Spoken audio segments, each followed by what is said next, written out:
এই মুহূর্তে সব করত বড় খবর ব্রেকিং নিউজ।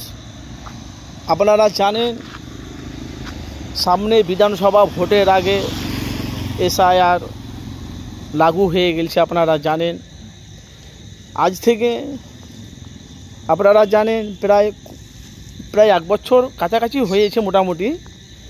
আমরা জানি যে মুখ্যমন্ত্রী মমতা বন্দ্যোপাধ্যায়ের ভাইপো অভিষেক বলেছিল এসআই আমরা বাংলায় করতে দেব না, যা করার আমরা বিজেপির সাথে আমরা সে লড়াইটা আমরা লড়ব।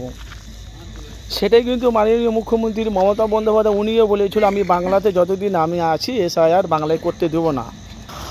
কিন্তু দুঃখিত এসআইআর লাগু হয়ে গেছে।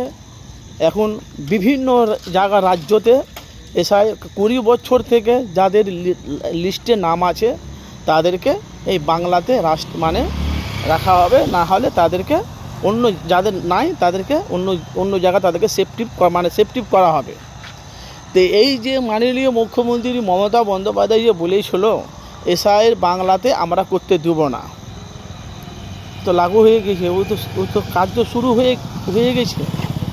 সামনে বিধানসভা ভোট, তো বাংলার অনেক মানুষ তারা বলছে এদের হলো গিরগিটির রং, এরা গিরগিটির মতো রং পাল্টায়।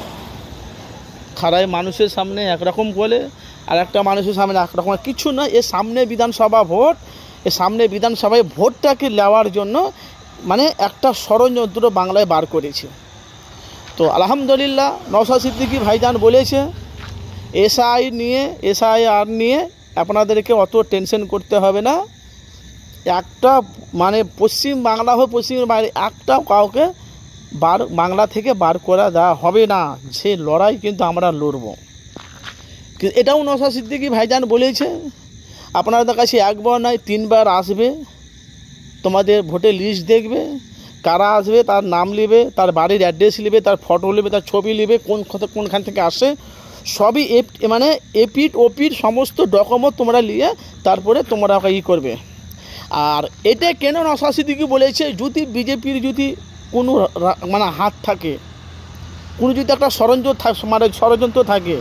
এর আগে নওশাদ সিদ্দিকী ভাইজান বলেছিল কিছু নয়, গরিব মানুষের পেটে লাত মারার জন্য একটা ষড়যন্ত্র চলছে বাংলায়। কিন্তু আমরা জানি যে বাংলাতে এমন একটা নেতা পেয়েছি নওশাদ সিদ্দিকী, ওনার মতো নেতা আমার মনে পশ্চিম বাংলাতে দ্বিতীয় আর পাওয়া যাবে না। এখন অবধি কোনো দলের কাছে মাথা নত করেনি নওশাদ সিদ্দিকী ভাইজান। তিনি হলো বাংলার ব্র্যান্ড। তার আব্বাস সিদ্দিকী তাও বাংলা ব্র্যান্ড, কিন্তু বলা হয় এর বিজেপির সাথে ষড়যন্ত্রটা কে আছে? আরএসএস। আপনাদের মূল্যবান আপনারা জানেন যে এসআর নিয়ে আপনাদের টেনশন নেই। আব্বাস সিদ্দিকী ভাইজান নওশাদ সিদ্দিকী ভাইজানও বলে দিয়েছে, আব্বাস সিদ্দিকী ভাইজানও বলে দিয়েছে একটা নাগরিককে এখান থেকে নাগরিককে একটা বাদ দেওয়া হবে না, টেনশন নাই।